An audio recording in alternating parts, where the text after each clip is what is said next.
Hi, Paul here from Trek It with Harry as usual, and we are out today on quite a glorious winter's day up in the Malvern Hills. It's beautiful, it's sunny, it's about 3 degrees, 3 degrees according to the temperature in my car on the way up here. It's sunny, it's quite stunning really. There's even, well, there was a little bit of snow up there earlier, it seems to have melted. But anyway, trust me, there's snow at the top there. So it's cold. It's a little bit breezy, it's sunny, and that's enough waffling, isn't it? I've come to talk to you today about why jackets, insulated jackets, the things that you wear on your top half, don't have temperature ratings. We get asked this a lot, particularly our guys on customer services. They get asked to recommend jackets and asked, well, why aren't they given a temperature rating? Other pieces of kit are given a temperature rating. Why aren't jackets given a temperature rating by the manufacturers, the people who make them and know what go into them? The simple answer is there are just too many variables to provide a reliable and useful number, figure, set of data, whatever you want to call it, that is going to be helpful and useful to you as a customer. And those variables are pretty common across the board and apply to everybody. So let's just work through them and explain what kind of things, what kind of environmental things, what kind of physiological things, what kind of geographical things can affect the performance of your jacket. Right, variable number one. I've got to remember where I'm here because I've got to do number two next, don't I? But anyway, variable number one, wind. The stuff created by moving air and not by baked beans. So I am stood here in a lovely, toasty warm Mountain Equipment light line jacket. It's about 2 or 3 degrees and I'm not doing an awful lot. I'm not generating a lot of heat. So I'm really comfortable here. I'm static. There's not a lot of air moving around and I'm nice and comfy. But should the wind get up, I will feel colder, purely because that wind robs heat away from your body. It pulls away that heat, it produces cold surface on the outside of the jacket, which robs radiant heat away and reduces the performance of the jacket. And that is particularly noticeable the higher up you go, the more exposed you become. The air temperature doesn't necessarily change, but the wind picks up and robs all that heat away. So it would be impossible to give a jacket a rating when wind is always going to be a factor in reducing the warmth or insulating capabilities of any particular jacket.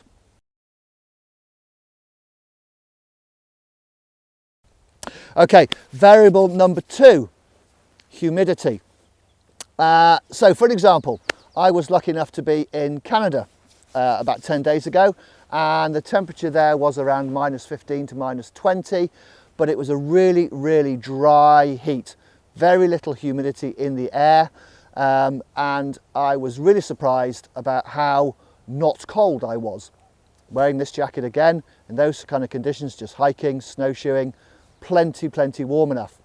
Coming back to the UK, experiencing temperatures far warmer, around zero, maybe just below zero, just above zero, but with high amount of humidity, as is common in the UK.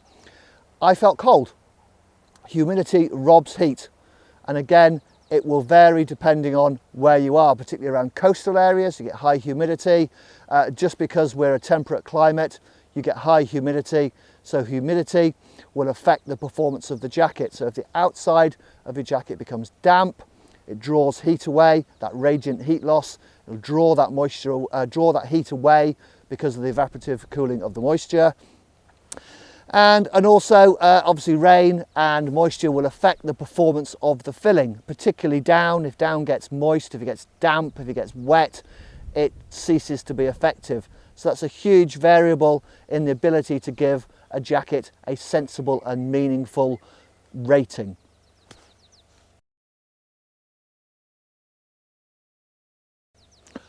Variable number three, activity level. So here I am stood on a nice little path. I'm just stood talking to you guys. If I was to yomp up that hill up there wearing this jacket, I would soon overheat and the jacket would be too warm. Right here and now, stood still, it's perfect.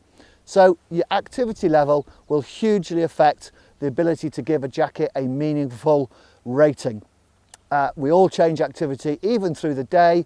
When we're doing our outdoor adventures, we might be walking along a valley where you need more insulation. You might then be climbing a hill where you need less insulation. You get to the top of the hill, there's more humidity and wind. You're less active because you stop for lunch. You're going to need more insulation. It varies throughout the day and throughout your walk. So to find one jacket with one temperature rating that is suitable for all of those conditions would be virtually impossible.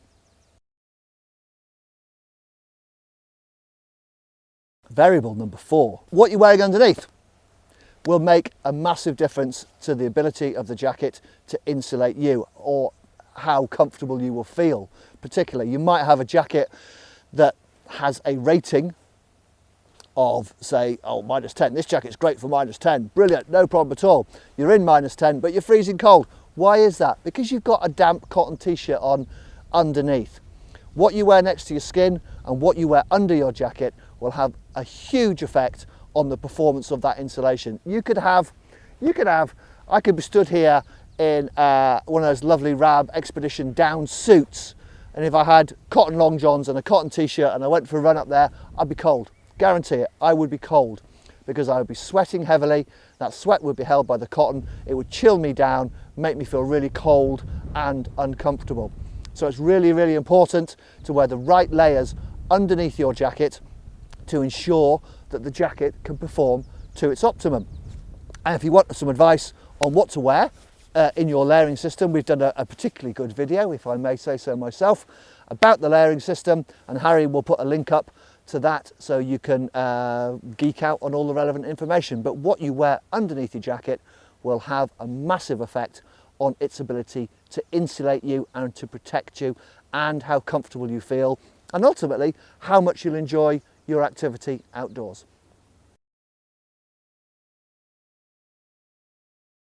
Variable number 5, body type. Okay, it's a well-known fact that people who store more body fat have better insulation, and people with less body fat are more prone to feeling the cold. That's just physics, that's just what it is. But also things like your metabolism, your gender, your weight, and even your age, and perhaps even genetics will determine how you feel the cold. I can certainly testify to the age theory. When I was nobbut a lad and I was skipping around the Yorkshire Dales when I was in the Scouts in Yorkshire, I often would wear shorts all year round. I was quite happy in just a kind of base layer and a cagoule. You remember those old PVC cagoules? Used to skip around in one of them. In the middle of winter, never felt the cold, never. I was running around half naked most of the time. But nowadays, I am advancing in years, and I really feel the cold. I always carry an insulated jacket with me, and that's because my metabolism has slowed down and I don't generate as much warmth as I used to, and I've got less hair than I used to have, and I just feel the cold more. So age and genetics, your weight, your metabolism will affect the ability of the jacket to insulate you. So again, another massive variable. It would be really unfair of Rab, for instance, or Mountain Equipment, I've got a Mountain Equipment jacket on, or any particular brand for that instance, to give a jacket a rating when they have no idea who you are, how much you weigh, what age you are, what genetic disposition you have, what your metabolism is. It's impossible. So again, another really strong reason why jackets aren't given a temperature rating. There are just too many variables. But I can hear you all screaming at your device, your screen, but sleeping bags are given an EN rating. So how come clothing doesn't get an EN rating? Well, those EN ratings were they were developed to try and even out the misinformation that was being put out in the marketplace by all of the brands. They all had their own different way of testing bags, and it was creating confusion in the marketplace. and therefore the EU stepped in and said, right, we need a standard for sleeping bags that will apply to the whole range, and that will give customers a kind of a level playing field to make an assumption on their use and the warmth of their sleeping bag. And also you have to bear in mind that sleeping bags are far less prone to those variables that we talked about earlier. You are generally, when you're using a sleeping bag, inside a tent or inside a hut or inside something that is not going to, so you're not going to be subject to wind, you're less subject to humidity, you're less subject to activity level because you're lying there and sleeping, you're less subject to age because you're just lying there and sleeping. All those variables that we talked about that can affect a jacket don't generally affect a sleeping bag. The test is based on an average person wearing light clothing, i.e. pyjamas, in the sleeping bag on a 1-inch mat, foam insulating mat. That's what the EN standard is based on. And that pretty much is how most people will use their sleeping bag. You know, you're going to be lying down on a mat with some pyjamas on in some kind of sheltered area away from the elements. With a jacket, you know, you're going to be running, you're going to be walking, you're going to be biking, you're going to be hiking, you're going to be skiing, you're going to be doing whatever, you're going to be moving fast, you're going to be moving slow. The variables are just too huge to even consider giving a jacket a temperature rating. And to be honest, in our experience, any jacket that does carry a temperature rating should just be ignored. That rating should just be ignored. The best way to understand how a jacket performs for you personally is to use it. To get guidance on the right kind of jacket for you, you're better off giving us a call, dropping us an email, speaking to our fantastic customer support team who will advise you based on the information that you give them on the best kind of jacket for your activity. And that might sound easy for me to say. You know, I've been in this business for 30 odd years. I've been mountaineering, climbing, hill walking, mountain biking, you name it, for longer than that, probably about 40 years. So I have a huge amount of experience of kit and how best to use it. But for somebody who's embarking on a new activity or going out for the first time, the best advice to give you is to seek advice from those people with experience. And we are those people. We can give you all the advice you need based on the information that you give us around the jacket that's going to best suit you and your activity level. Okay, so just to summarize all that stuff, the variables and the insulation, etc., if you're still unsure, come and talk to us. We'll be really glad to talk to you, to help you out. If you don't want to talk to us, you don't want to pick up the phone, pop your questions or comments below, and we will endeavour to get back to you as quickly as we possibly can with the relevant information. And if you like what we're doing, hit the subscribe button. You'll be kept up to date with all our latest videos, all our tips and advice, and yeah, it'd be great to have you on board. So I'm going to say cheerio and go for a walk and probably take off this big down jacket because I'm going to get too hot. So I'll see you again soon, guys. Toodaloo.